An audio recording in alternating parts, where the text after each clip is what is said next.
This episode is brought to you by DirecTV Stream. DirecTV Stream is your home for baseball. With the most regional sports networks of any streaming TV provider, DirecTV Stream gives you the most local baseball games. And that means more doubleheaders, triple plays, and no-hitters from your local team. Watch this season's action on DirecTV Stream. Get the best of live TV and on-demand at directtv.com/baseball. Regional sports networks are available with choice package or higher and may vary by zip code and package. Not available in all areas. Compatible device required. You're listening to Away with Words, the show about language and how we use it. I'm Grant Barrett. And I'm Martha Barnett. We've received lots of responses to our conversation about the phrase, "off we go like a herd of turtles." It's that expression that's most often used by parents when they're trying to round up the kids and get them out the door. We heard from Joanna Jarvis, who lives in Santa Cruz, California, who said that saying really took her back because her father used that expression when he was trying to get everybody into the car. She writes, "We were 4 kids and I can't imagine it was easy corralling us." But the other thing that he would always say during those moments was, "Here we go, laughing and scratching." What does that I don't mean? know. What do you picture, Grant? I'm picturing like a troop of monkeys. I am too. Children are often compared to monkeys, like scratching in uncouth places and, howling and chattering. Yeah, I'm picturing the barrel just emptying. Here we go, laughing and scratching. But it turns out that her dad wasn't the only person who used this expression. In a 1939 newspaper column by Walter Winchell, he writes about the Hollywood director Archie Mayo, who directed actors like Mae West and Humphrey Bogart, and one of his last films was A Night in Casablanca with the Marx Brothers. And supposedly Archie Mayo, instead of saying action when he started to direct a scene, would say, "Here we go, laughing and scratching." I can imagine with the Marx Brothers, it was totally appropriate. Can you imagine the chaos on set with those guys?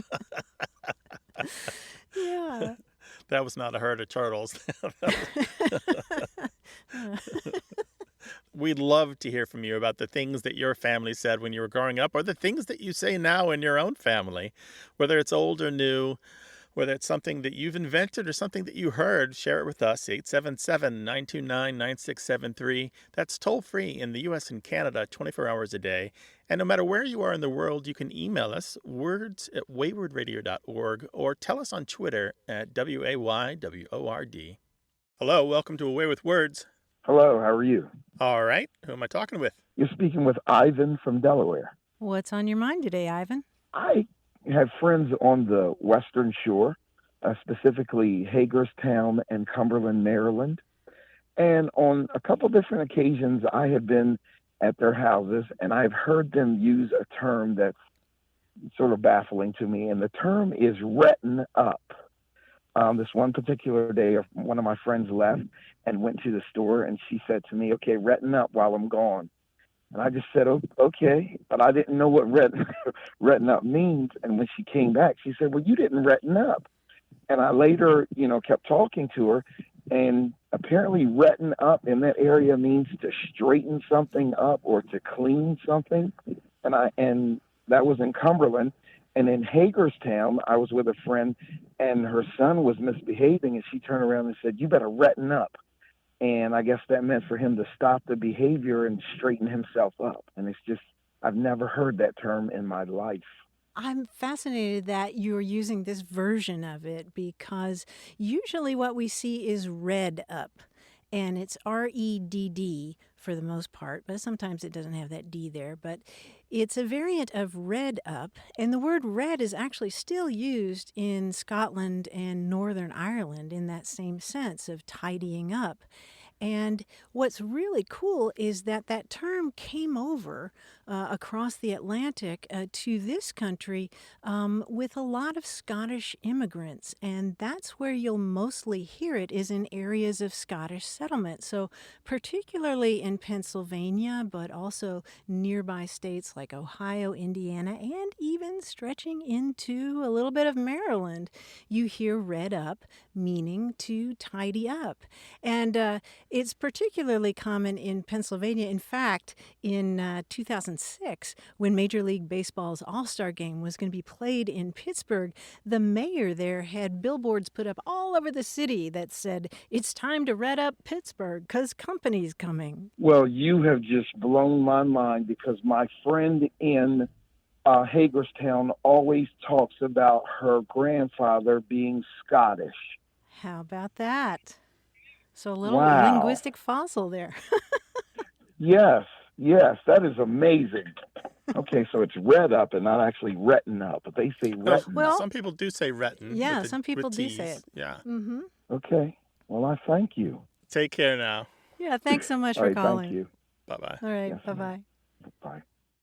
Yeah, red up and red are still used in Scotland, like you said, in Ireland and some of the northern counties of England. Mm-hmm. And it's related to older meanings from the 1700s having to do with reaping or clearing and preparing land. So not only has a history of several hundred years in the United States, but several hundred years more in the United Kingdom. We love hearing your stories about going to another part of the country and hearing a word or phrase that you've never heard before that really leaves you puzzled. This is the place to talk about it. 877-929-9673 or send the story to us in email. That address is words@waywardradio.org.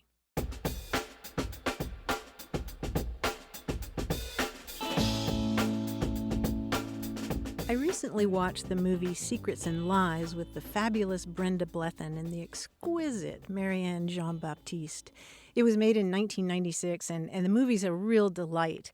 And Brenda Blethyn's character is a woman from East London, and at one point in the film, she's talking about someone she wouldn't recognize. And she says, "I wouldn't know him if he stood up in me soup." And of course, I just had to stop the film and write that down because I absolutely love that phrase. And apparently, it's not just unique to the movie. That's a phrase that you'll sometimes hear. I wouldn't know them if they stood up in my soup. I love it. Yeah, right in your face. It's funny that you should mention Brenda Blethyn. I just started watching Vera. Which she's wonderful in. She plays a high-energy police detective whose life isn't really altogether in order, but she's great at getting to the heart of the matter. So it's very good. Lots of energy. She's got lots of energy, pet. Yeah. She always calls her own pet. Yeah, in our house, we're halfway through that series as well, and that's exactly why we went back and looked at Secrets and Lies, which also, interestingly enough, has a very young Phyllis Logan, who people might recognize from Downton Abbey. She's Mrs. Hughes there. Well, I see that you and I are getting our British English straight from the source. We love to hear from our UK callers as much as our English speakers and speakers of other languages anywhere in the world. You can always send us email, words@waywardradio.org, or talk to us on Twitter @WAYWORD. Hello, you have a way with words. Hi, this is Miriam calling from San Diego. Hey, Mary, welcome. What's on your mind today? What's on my mind is I was wondering what the origin of the phrase pushing the envelope is. Pushing the envelope. And what got you to thinking about that phrase? I had just used it in a sentence and then stopped and thought to myself, you know what? I don't know where this comes from. When I thought about it, the only possibility that I could think of was if the postal workers were very busy around Christmas time and just pushing the mail through the system. But really, I don't have a clue to where it actually originates from. So you're talking about pushing limits? Is that the context in which you were using it? Yeah. Mm-hmm. Mary, it's not the post office. The envelope is, I guess, more or less a mathematical boundary that defines a range, a set of curves. And so this usually is in aerospace. And so in aerospace, it's about an aircraft's lift and thrust, speed, altitude, range, fuel use, structural strength, and other things. And so the reason they defined this envelope, it's the all-encompassing kind of all of those things, the maximum and minimums of all of these things, because they can change depending on the other factors. For example, altitude can affect possible speed. The higher you go, maybe your speed will drop. The length of time an aircraft can fly at a certain speed will affect the amount of fuel that it uses, and that affects its range. And so all of these things affect the envelope. And so engineers design the aircraft to do what they want it to do, but then test pilots get out there in the big blue and see if the math used in the design to create that theoretical envelope is correct. And once they confirm that it is correct, then they push that envelope by going beyond the math, going beyond what the math says is possible, and see if the aircraft can do more than that, go beyond that mathematical boundary. Wow, that's pretty incredible. I had no idea. Yeah, and how it got into mainstream English is Tom Wolfe's book about the U.S. space program, The Right Stuff. It came out in 1979. It was a huge hit, and the movie that came out about it was also a big hit. And before that, typically people in the aerospace industry, I think, talked about the flight envelope. It almost always had flight envelope. So you'll find it in aerospace industry magazines in the early 1970s of flight envelope this and flight envelope that. But the figurative uses show up almost immediately after Tom Wolfe's book in the 1980s. And you can just see it just kind of take off from there. So people talk about pushing the envelope in sports, or pushing the envelope in politics, or in science. And it's a great term. It just immediately was borrowed into all these other fields. It just the utility of it is astonishing. But flight envelope as a term, not pushing the flight envelope, dates to the 1940s. And then envelope alone, to indicate the larger encompassing or intersecting curve, that originally comes from mathematics, goes well back into the mid-1800s. An amazing explanation. I had no idea that it reached back that far, and pretty quickly took off after that book was published into common usage. That's incredible. If you haven't read his book, it really still holds up remarkably well. Sometimes, you look at a 1979 book and you'll say, oh, yeah, this isn't going to hold up. That's so long ago. But it really does hold up. And it's still a very good read. So I would recommend The Right Stuff if you're looking for something engrossing. Thank you so much for providing me with this explanation. I had a lot of fun. Our Great. pleasure. Push the envelope every day, all right? Will do. Have a good one. All right, bye-bye. Bye-bye. There was a recent miniseries based on the book, which is also worth watching. And frankly, Martha, I hope more callers push the envelope and give us a ring. What number would they call for that, Grant? 877-929-9673 is toll-free 24 hours a day in the United States and Canada. Or you can send us an email to words@waywardradio.org.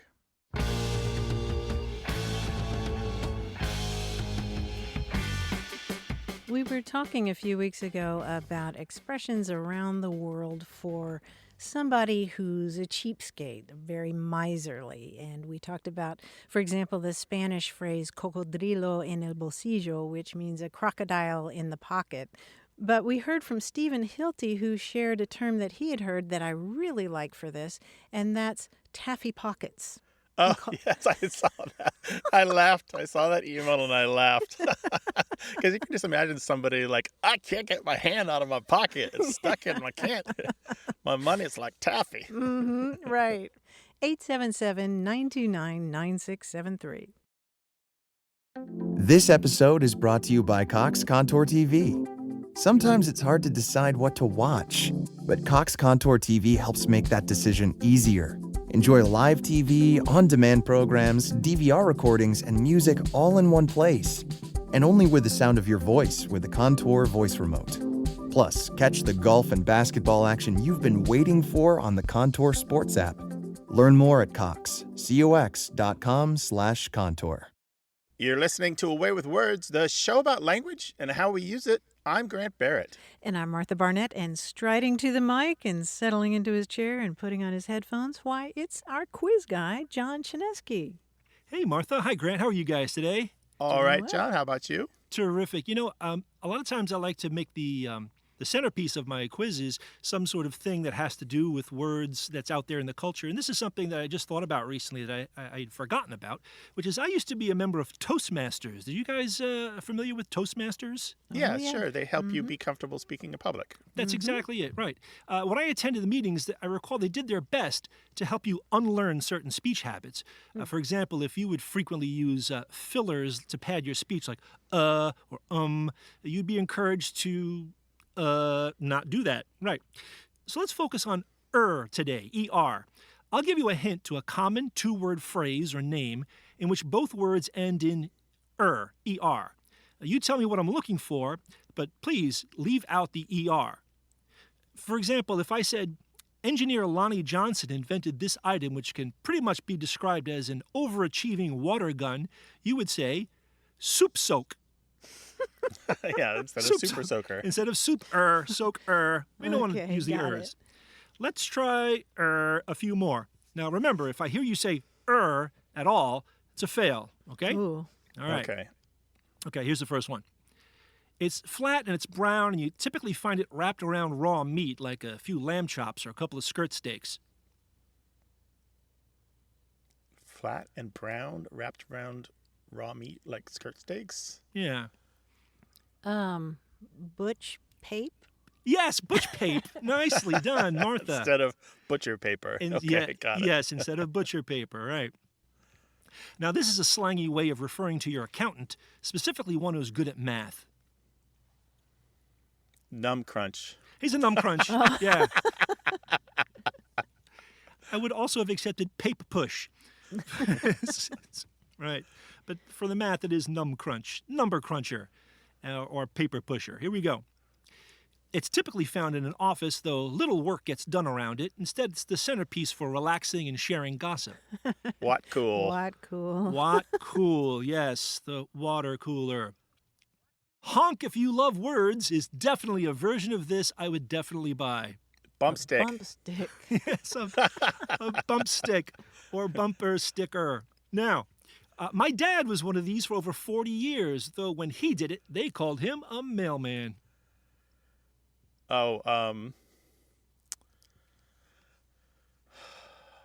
Let carry. Yeah. Yes, carry? let carry. He was a letter carrier. Very good. Now, careful. This is a triple. There's only 2 words, but it's still a triple. A person who lives a lifestyle in which most or all of their food is obtained by trapping or shooting and maybe some foraging is described this way. A hunt-gath. A hunt-gath, yes. Instead of hunter or gatherer. Hunter-gatherer.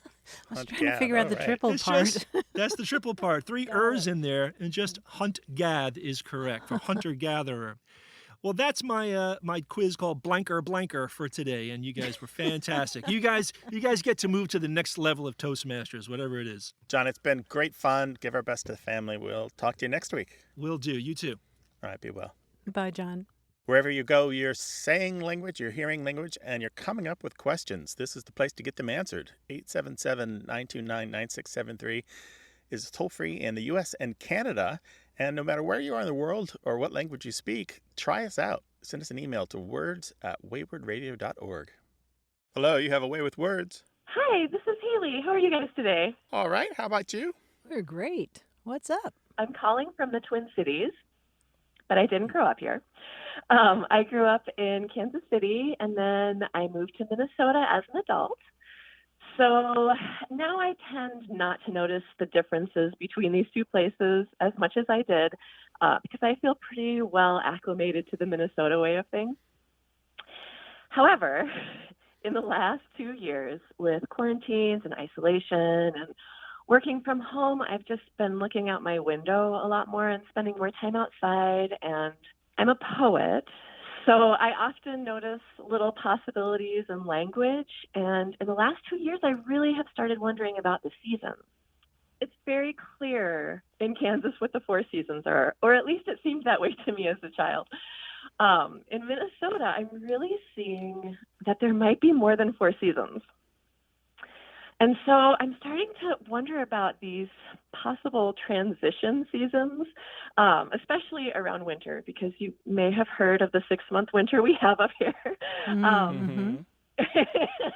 But it does seem like maybe there's more variation in the other seasons too. And so I started to wonder, and I knew that you guys would know, or at least be able to find out for me, if there are other cultures that have other names for seasons that I've never thought of before, or maybe even further back in history, there have been more seasons that the English language has named. So I'm just really curious to hear what you guys know about this. Haley, I'll tell you what springs to mind immediately for me, and this is something that I learned from our listeners in Fairbanks, Alaska, even farther north. They have lots of seasons there, and the one that they taught me about was breakup. It's breakup season, and that's not when you suddenly have a new ex.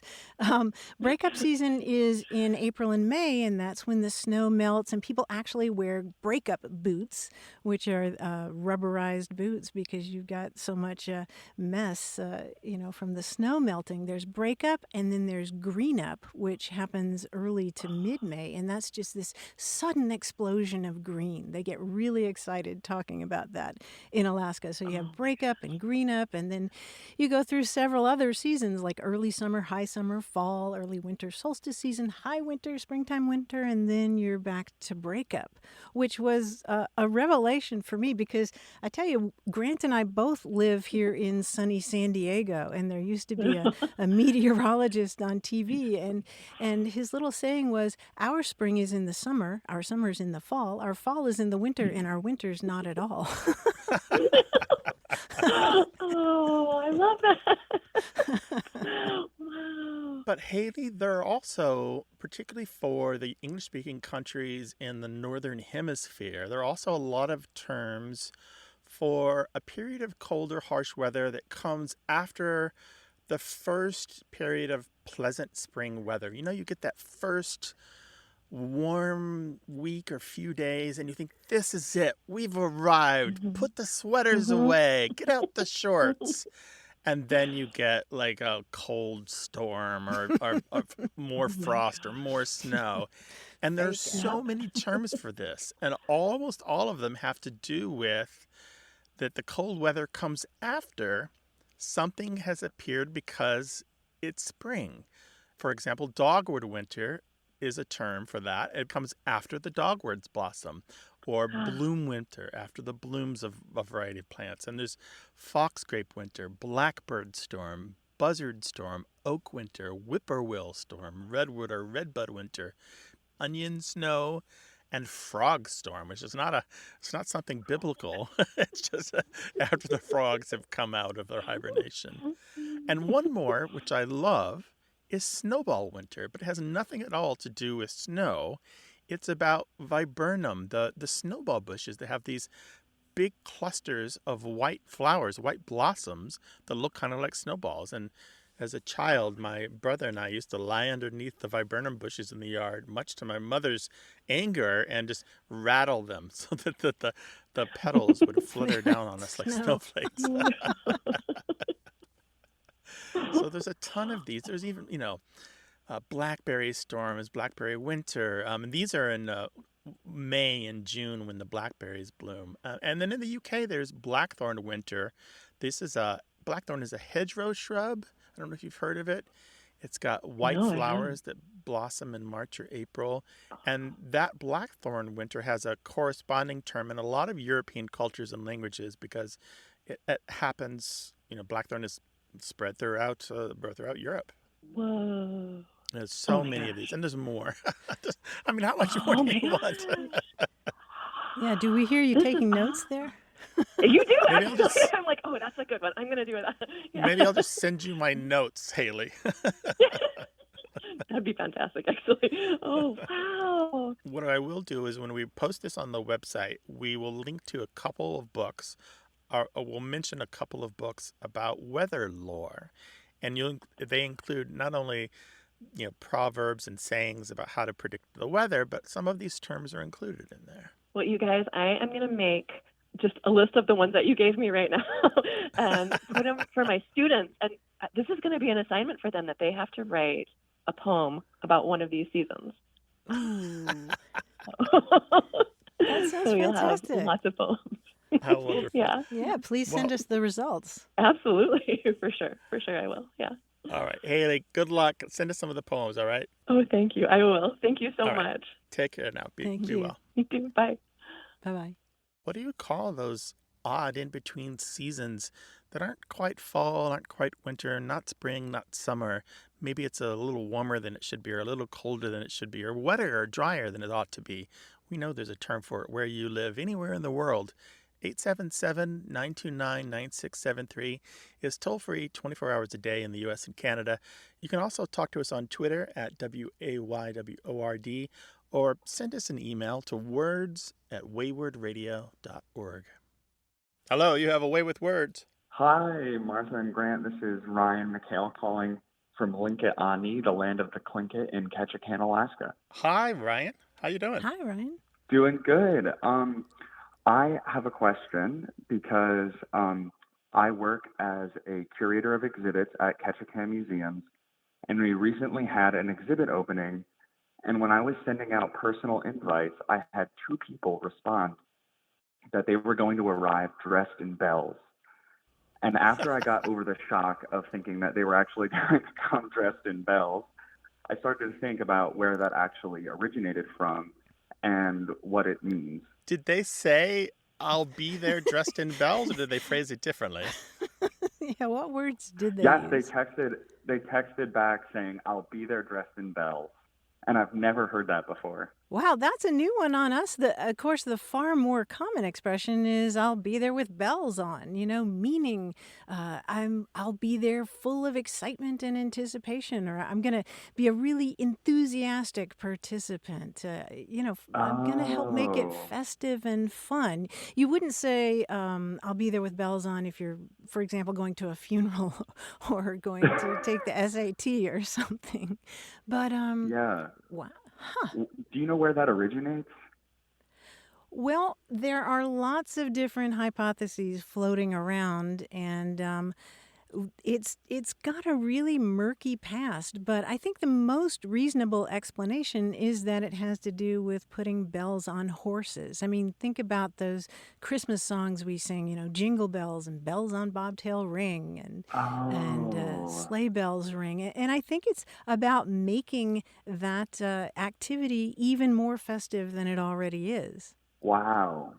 That's very interesting. That's the one that makes the most sense to me. Grant, you and I have talked before about other stories, like maybe it has to do with the bells on a court jester's hat, but that really doesn't have any evidence to back it up. Yeah, that was the first thing that came to mind. Bells on a costume or any kind of dress would be festive, but the expression is relatively late in English's history, long after such things were customary. So it's the late 1800s, 1890s or so, and by that time, bells weren't really common on costume.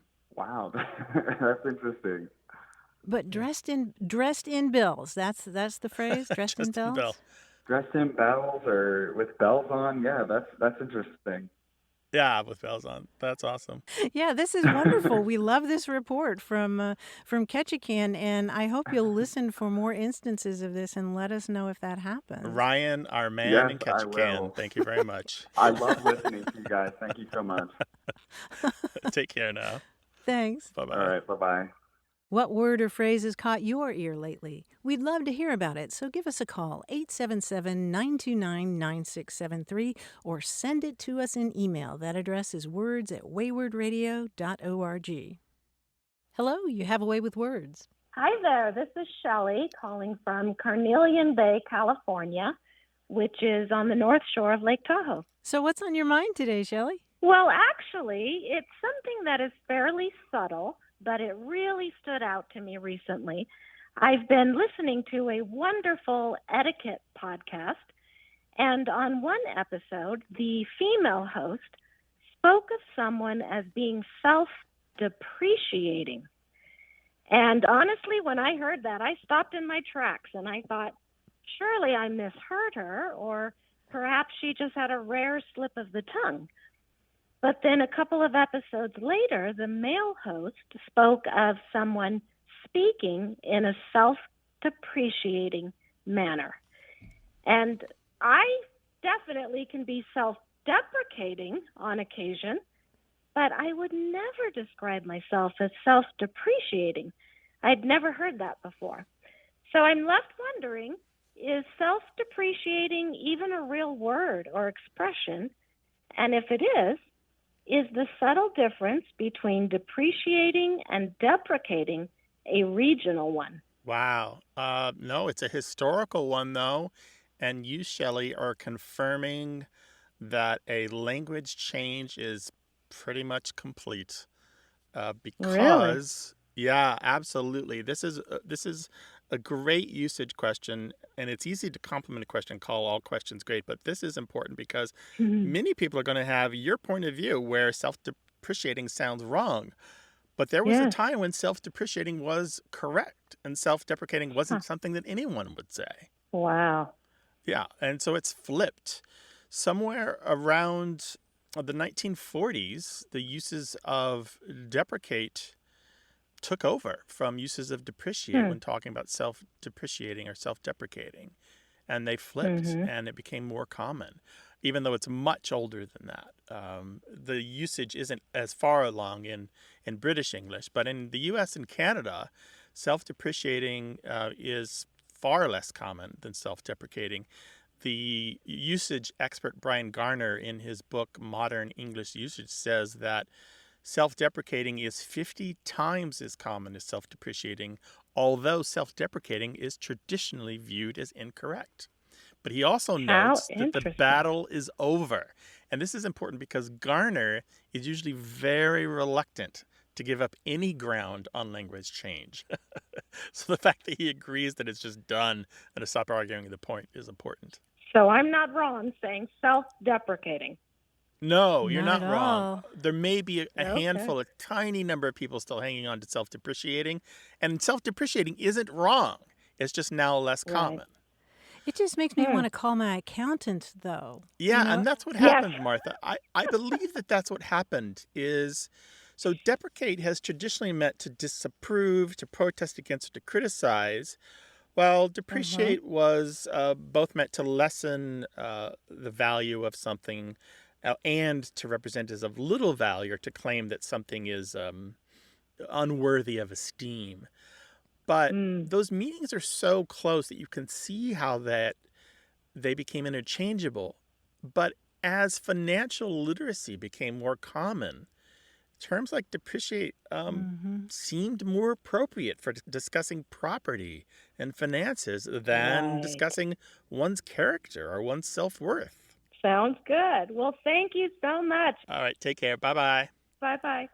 We'd love to hear more questions like that. Give us a call, 877-929-9673, or send them to us in email. The address is words@waywardradio.org.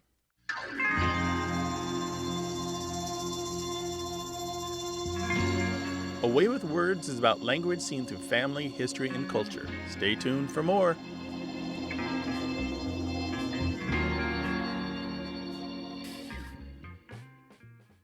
This is an ad for Roundup for Lawns. It kills weeds down to the root without harming your lawn. It works on crabgrass, dandelions, clover. It works on weeds with names you can't even pronounce. It's Roundup for Lawns. When used as directed, always read and follow pesticide label directions. You're listening to Away with Words, the show about language and how we use it. I'm Martha Barnett. And I'm Grant Barrett. Martha, you know my house is a trivia house, right? Yes. Do you know what that means?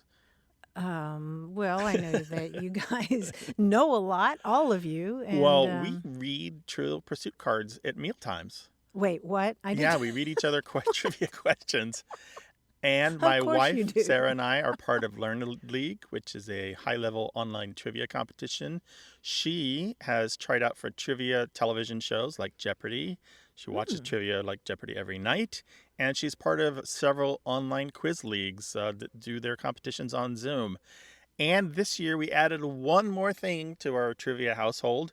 Our son Guthrie has taken up Academic League, which is a high school quiz league. You mean like College Bowl or Quiz Bowl? Something like that? Yeah, it's exactly like that.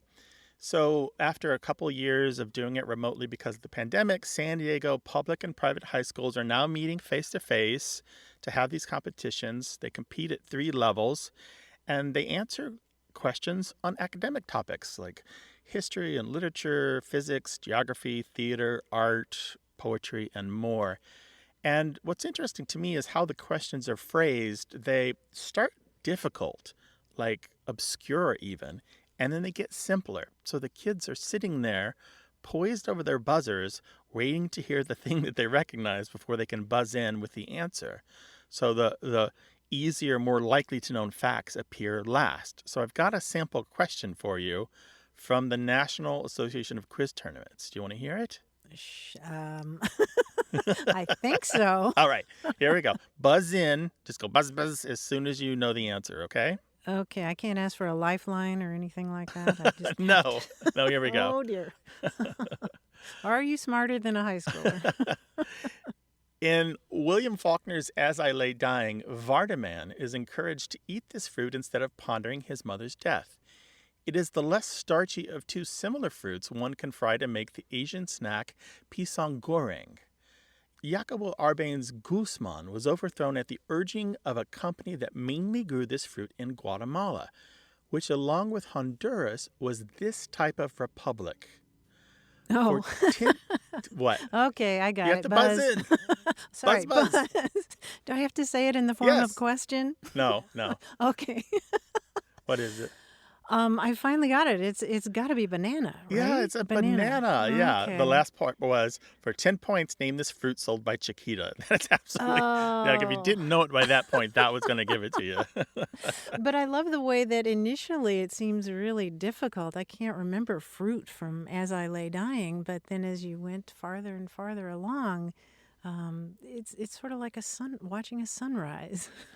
Yes, you would have had to have read the book recently or analyzed it recently really or have been an expert in Faulkner to remember the banana, I think. I guess so. But I love that construct of starting from difficult to easy. Yeah, the tension is palpable when a question goes on and on and on and gets to the simple part and nobody has buzzed in.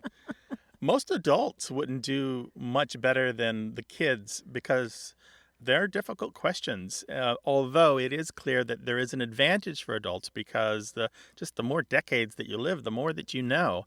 And even the 80s and the 90s are distant history to children born in the 2000s. Sure. So I'm picturing you and Sarah in the audience trying not to raise your hand. Yeah, we elbow each other when we know that the other one knows the answer because that would be something that we discussed recently or something that came up in trivia at home. I would encourage our listeners to try to get involved as a supporter or even a coach at Academic League in their high school or middle school.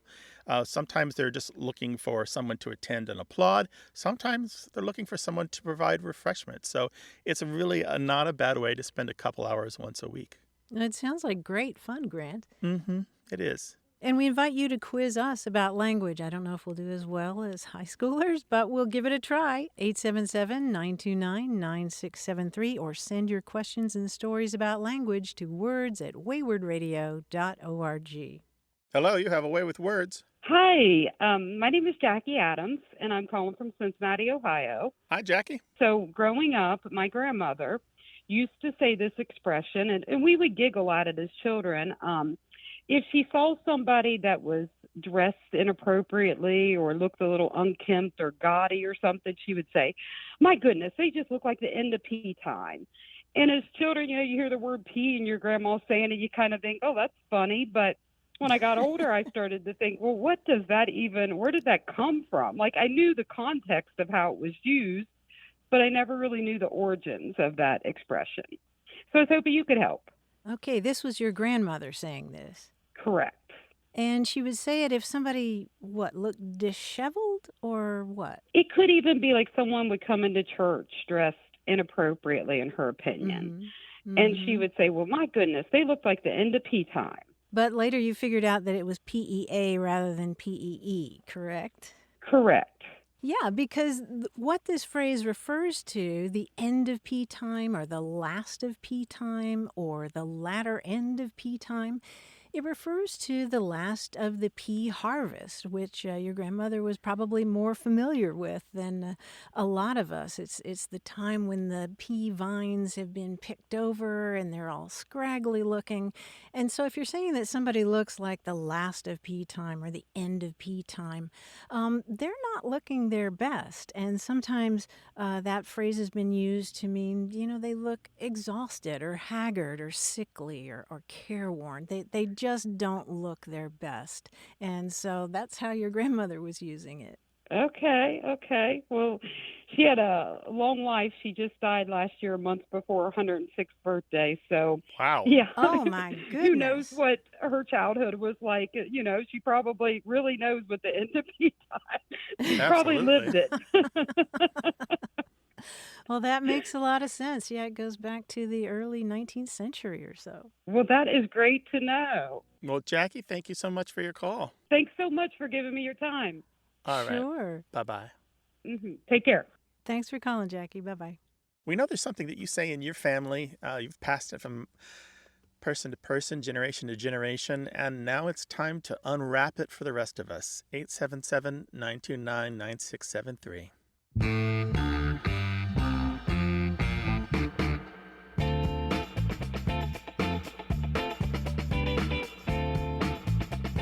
We heard from Janet Hayes in San Antonio, Texas, who was talking about an expression that we've discussed before, which is, has your sufficiency been suffincified? It's something that people say after dinner, have you had enough to eat? And there are different versions of this, but she shared a couple of versions that I've never seen before. She says her mother's short version was, my sufficiency has been suffincified, and any more would be flippity-flop.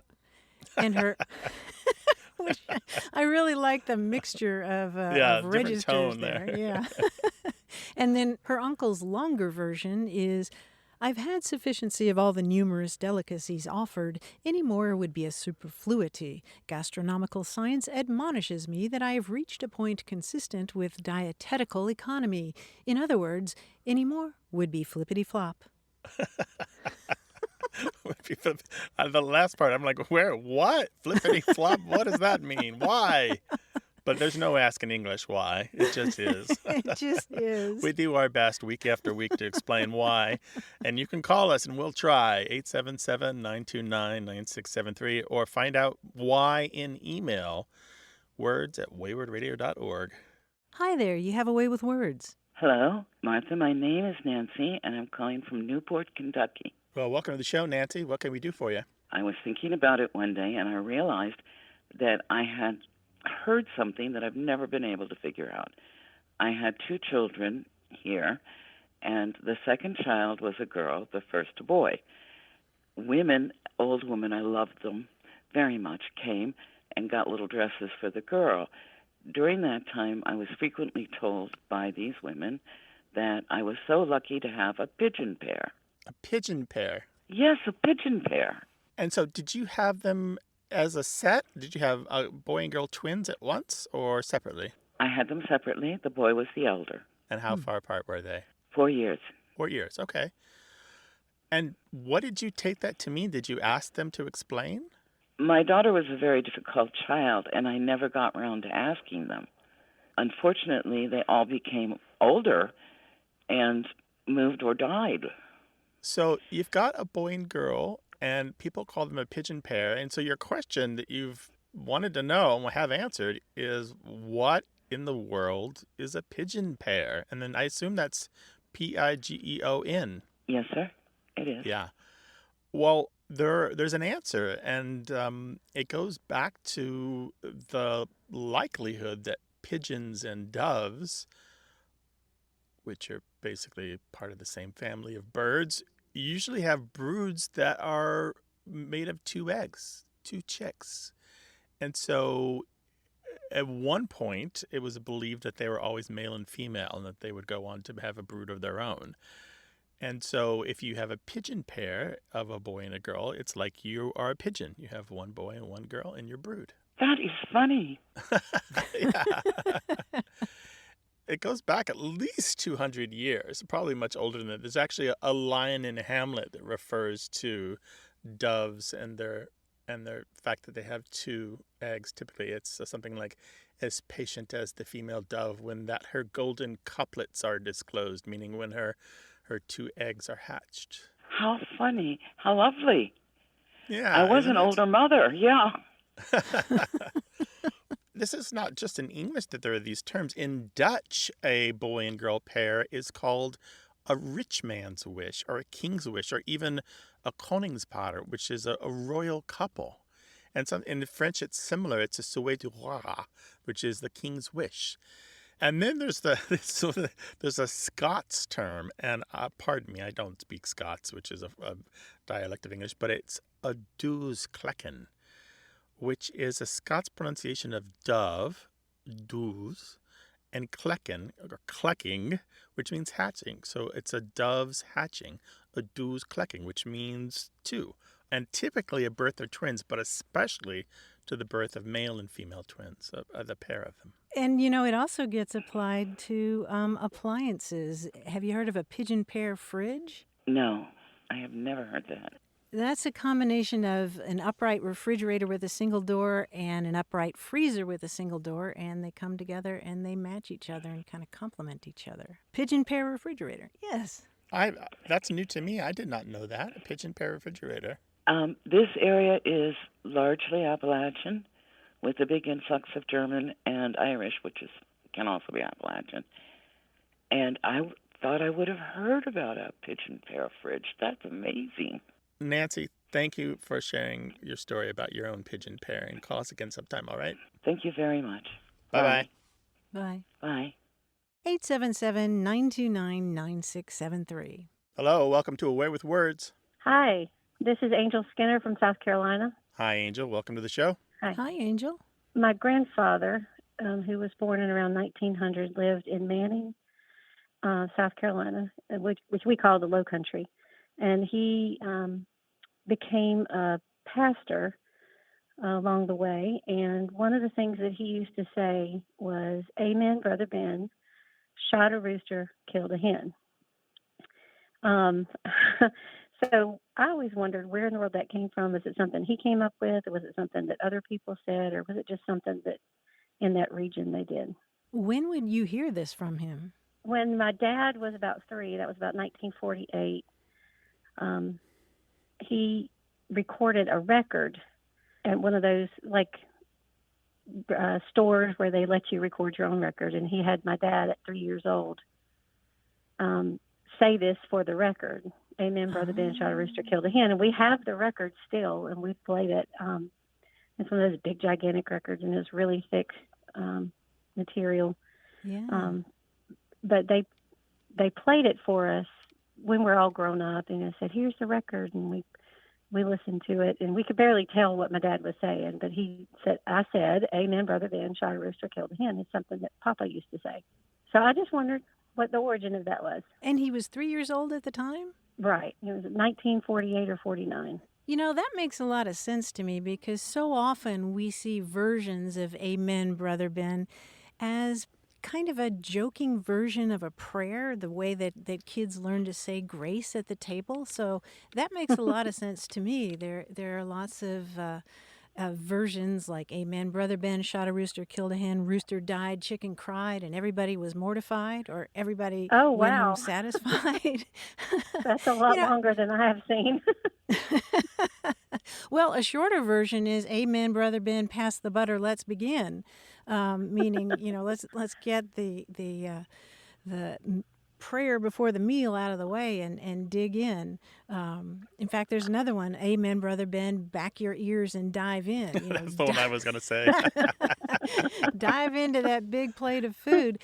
And, as a preacher's kid myself, I can really appreciate this. I remember when my nephew Drew was really, really small, and he was called on to say grace by my father, who was a minister. And he looked pretty nervous because I don't think he'd been asked to do that before. And so he said, "Bless this food to the nourishment of our bodies." And then he kind of hesitated and said, If at first you don't succeed, try again. Amen. It was so cute. Because he knew it was going to be something, something formulaic, and that was the only thing he could think of as a little kid. Little guy did his best. But that phrase, "Amen, Brother Ben," has been around for quite a while and used in different contexts as well. Yeah, an Americanism dating to the 1880s at least, probably earlier. I have never heard it except for my grandfather, so that is really neat. It's Oh. around. Well, what a gift that you have that record. That is how about amazing. Yeah. Your father at 3. Yeah, it was really neat to hear him. And he sounded a lot like my then little tiny one that I heard. Mm-hmm. Well, Angel, thank you for sharing these memories with us. I'm sure we'll get a lot of those made-up prayers, those not quite real prayers. Yeah. I remember we were so proud of ourselves for saying Buddha, Buddha, thanks for the Fuda. Trying to be ecumenical. Oh, no. Well, at my house, it's what you say. Well, it's what I say to my kids when they say something that I really agree with. Amen, Brother Ben. Shot a rooster, killed a hen. and we just use that as an encouragement. Yep, that's right. Oh, that's so sweet that you're carrying it on. Take care now, Angel. Thanks for All right, calling. thank you. Bye-bye. Bye-bye. There's the real grace, the real prayers you say at a meal, and just the jokey ones you say when the parents aren't paying attention. We'd like to hear the latter, 877-929-9673, or tell us an email, words@waywardradio.org. Our team includes senior producer Stephanie Levine, engineer and editor Tim Felton, production assistant Rachel Elizabeth Weisler, and quiz guy John Chinesky. We'd love to hear from you, no matter where you are in the world. Go to waywardradio.org/contact. Subscribe to the podcast, hear hundreds of past episodes, and get the newsletter at waywardradio.org. Whenever you have a language story or question, our toll-free line is open in the U.S. and Canada, 1-877-929-9673. Or send your thoughts to words@waywardradio.org. A Way with Words is an independent production of Wayward Inc., a nonprofit supported by listeners and organizations who are changing the way the world talks about language. Special thanks to Michael Breslauer, Josh Eccles, Claire Grotting, Bruce Rogo, Rick Seidenworm, and Betty Willis. Thanks for listening. I'm Martha Barnett. And I'm Grant Barrett. Until next time, goodbye. Bye.